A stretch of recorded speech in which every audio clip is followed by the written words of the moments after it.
Tras haber realizado el análisis de los efectos de los contratos bilaterales sinalagmáticos, o también denominados sinalagmáticos o sinalagmáticos perfectos, habiendo establecido que los mismos tienen consecuencias jurídicas específicas como la exceptio non ad impleti contractus, como la resolución por incumplimiento, la resolución por excesiva onerosidad, o también la denominada teoría del riesgo.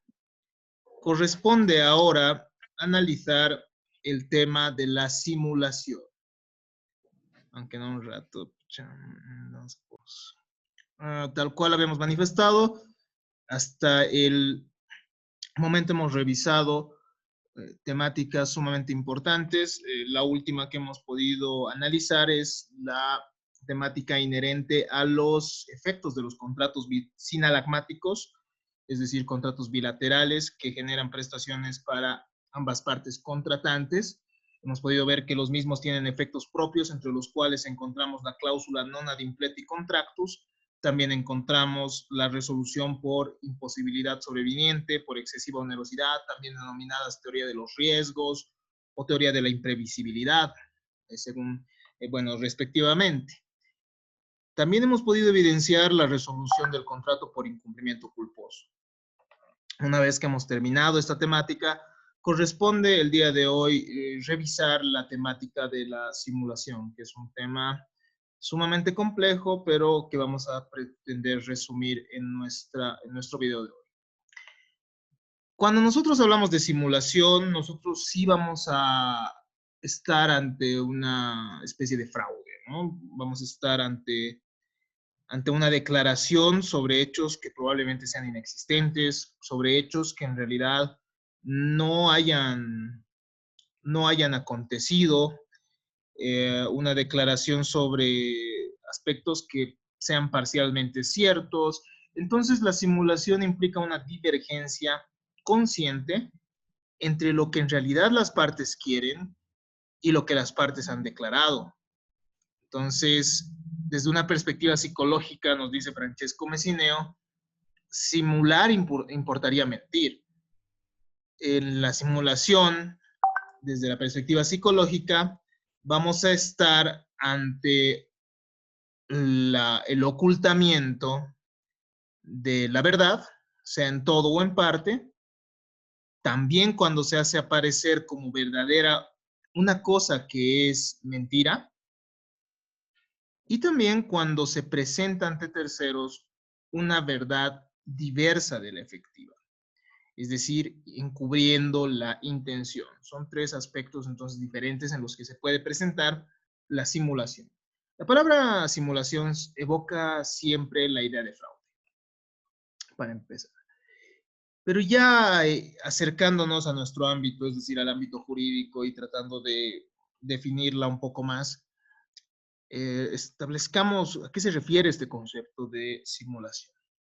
Pese a implicar fraude, puede ser inocente, es decir, puede ser que la simulación no tienda a generar perjuicio a las personas. Es decir, que puede tender al beneficio de los contratantes, pero no así a dañar a terceras personas. Entonces, nos dice Giorgi, que el contrato es simulado cuando hay contradicción deliberada entre el acto interno del querer y su manifestación exterior. El elemento interno y externo del consentimiento no corresponden a la verdad. Nosotros hemos podido evidenciar que la voluntad tiene una fase interna y una fase externa, ¿no? Una fase interna que está compuesta por un discernimiento y por la toma de decisión, y una fase externa en la cual se exterioriza la decisión. Entonces, no existiría concordancia entre estos dos aspectos, es decir, lo que se declara en la simulación es totalmente diferente a lo que se ha discernido y a la decisión tomada internamente. Consiste entonces en que el otorgante o los otorgantes de un acto jurídico o contrato esconden al público la realidad, la naturaleza los participantes, el beneficiario o las modalidades del negocio jurídico, según nos establece Josserand. Esto ya puede ser comprensible debido a que nosotros hemos podido estudiar esto, ¿no? Los participantes, es decir, las partes, la naturaleza, es decir, qué tipo de contrato en realidad se estaría realizando, cuál es la realidad respecto al contrato, quién en realidad termina siendo beneficiario en el contrato. Entonces, una cosa es simulada mientras otra es llevada a cabo. Entre los caracteres de la simulación nosotros encontramos tres. Uno de ellos es una declaración deliberadamente disconforme con la intención. Lo que las partes han querido no se encuentra plasmado entonces en la declaración realizada por las partes, lo que es denominado una causa simulandi. La simulación además es concertada por un acuerdo entre partes, es decir, en este caso no existe un vicio del consentimiento. ¿Por qué? Porque las partes se ponen de acuerdo para simular, es decir, para demostrar o para hacer pública o para exteriorizar una voluntad que no corresponde con lo que en realidad las mismas quieren, por lo cual existe esta concilium fraudis. Por último, la simulación tiene como característica estar destinada a engañar a terceros. La finalidad de la finalidad de la simulación entonces va a ser hacer que terceros eh, tengan conocimiento de una declaración totalmente diferente a las intenciones que las partes tienen. Un ejemplo típico podría darse, por ejemplo, en respecto a un matrimonio. A ver, vamos a dar un ejemplo, ¿no? Y el ejemplo que usan respecto a este caso, la doctrina.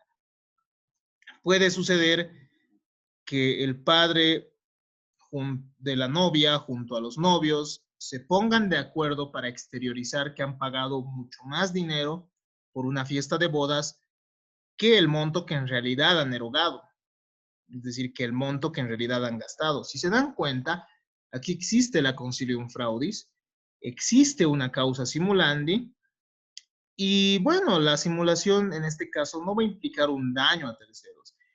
Está destinada ordinariamente a engañar a terceros, sí, pero no necesariamente les va a afectar a los terceros, por lo cual la simulación puede generar efectos jurídicos. La simulación puede ser absoluta y puede ser también relativa. La simulación es absoluta cuando el acto no tiene nada de real, es decir, el acto que se exterioriza y el acto que se hace público, el acto que se hace conocer ante las personas termina siendo totalmente diferente a lo que en realidad las partes han querido, a lo que en realidad las partes han acordado. Una persona vende aparentemente sus bienes a otras para que los conserve, cuando en realidad no existe la intención de vender. Entonces, la simulación absoluta va a implicar que va a implicar una apariencia totalmente diferente a lo que en realidad sucede entre las partes, ¿no? Reiteremos, en este ejemplo, en este ejemplo se puede evidenciar la existencia de fraude como tal. Y el fraude termina siendo total. Por lo cual, ante la existencia de una simulación absoluta, nosotros estamos con efectos jurídicos de inexistencia, es decir, de invalidez. No produce efectos jurídicos. Esto lo prevé el artículo 543, parágrafo 1 de nuestro Código Civil. En este tipo de simulación, las partes no han contraído ninguna relación jurídica, pero han querido simular una para eludir la ley o para defraudar a terceros.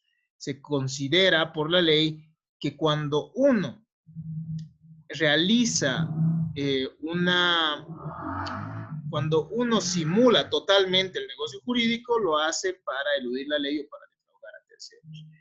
En estos casos, es por este motivo que no produce efectos jurídicos entre las partes y no produce efectos jurídicos respecto de terceros, que es lo más importante.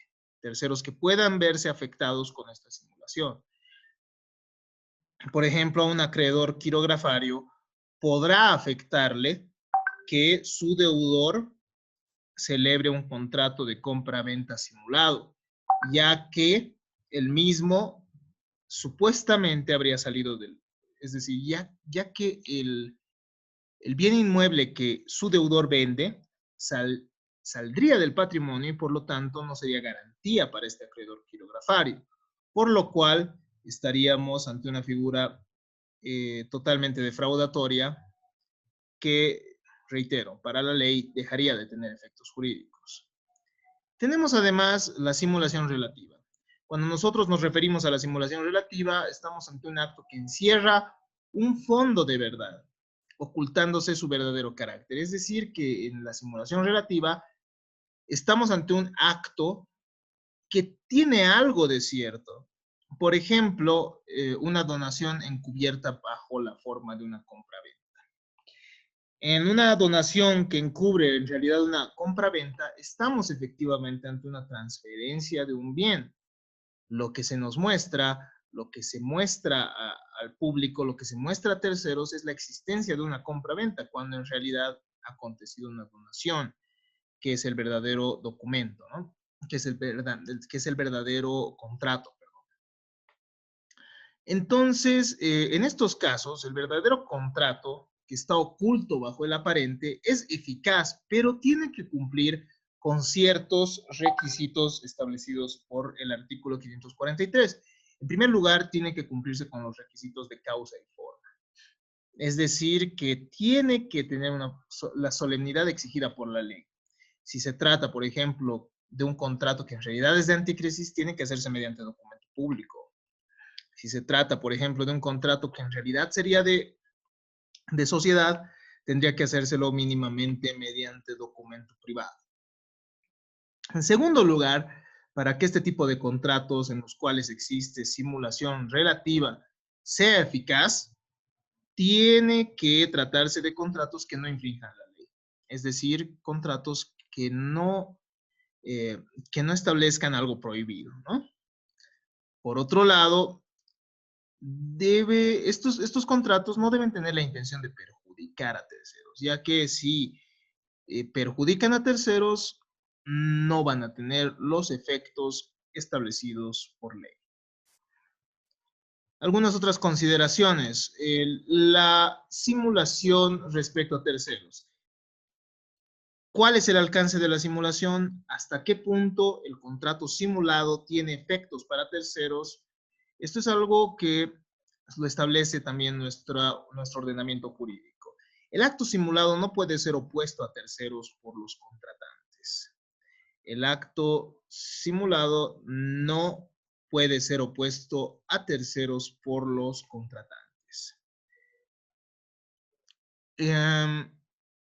Es decir, que el acto simulado tiene efectos únicamente entre partes, ¿no? Entre las partes suscribientes, en el caso de los contratos con simulación relativa. Los terceros pueden hacer valer los efectos del acto aparente como si el secreto no existiera. Por ejemplo, los que contratan con alguno de los simuladores. Entonces, los contratos, los terceros pueden hacer valer también el contrato simulado. Este ejemplo es sumamente interesante. ¿Qué pasa, por ejemplo, si simulamos un contrato de compra-venta por el cual a mí me transfieren un bien inmueble? A un tercero que termina siendo acreedor de mi persona, le conviene, es decir, que este bien forme parte de mi patrimonio, por lo cual el contrato con simulación relativa sí pudiera llegar a exigir, sí puede llegar a tener efectos jurídicos bajo la solicitud del tercero, ¿no? De una persona que no ha intervenido en la simulación. También los terceros pueden pedir la nulidad del acto.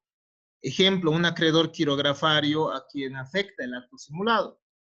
Qué sé yo, puede suceder que yo debo dinero a una determinada persona y bueno, nosotros tenemos claro conocimiento que los acreedores quirografarios tienen como garantía de la generalidad del patrimonio del deudor.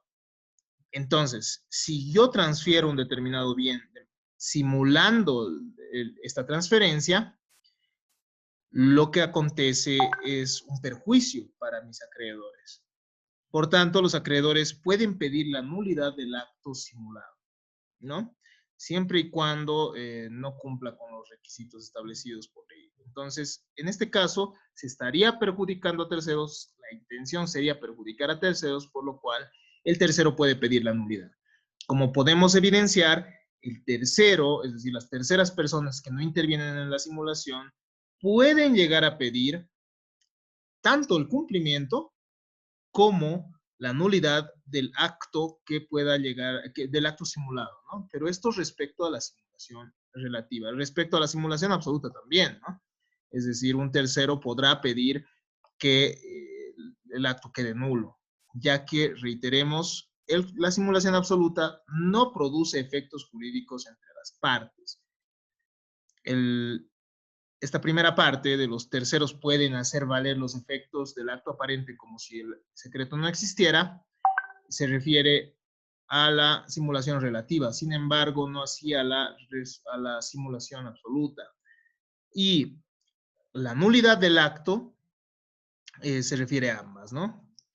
Las solicitudes referidas en los anteriores puntos no pueden afectar a contratos a título onerosos con personas de buena fe. ¿A qué nos referimos? Que si uno de los contratantes que ha simulado eh, ha celebrado un contrato con un tercero de buena fe, esto no debería alcanzar, las nulidades no deberían alcanzar a este tercero de buena fe. Y simplemente deberían, debería procurarse ¿qué diríamos con esto? Si no se puede afectar a los derechos de terceros de buena fe, se podría recaer sobre el patrimonio de las personas que han simulado, ¿no? En este caso. La prueba de la simulación. Los terceros, cuando existe simulación, pueden probar la misma mediante cualquier medio probatorio, inclusive mediante testigos. Entre las partes es necesario que exista un contradocumento, cuyo concepto es aclarado en nuestro Código Civil, en su artículo 1292. Entonces, las partes que han simulado el contrato solo pueden probar la existencia de la simulación mediante un contradocumento o mínimamente mediante una prueba escrita que no sea contraria a la ley o a derechos de terceros. El contradocumento va a terminar surtiendo efectos entre los otorgantes y sus herederos. La única forma de ser oponible es en caso de adquirir el carácter de documento público. Habiendo realizado estas aclaraciones sobre esta temática, corresponde finalizar esta temática tan interesante y tan importante que es la simulación de los contratos. Si es que existen dudas al respecto, las mismas pueden ser realizadas tanto en plataforma como mediante los medios digitales a los que ustedes tienen acceso, ya que cuentan con mi contacto. Muchas gracias.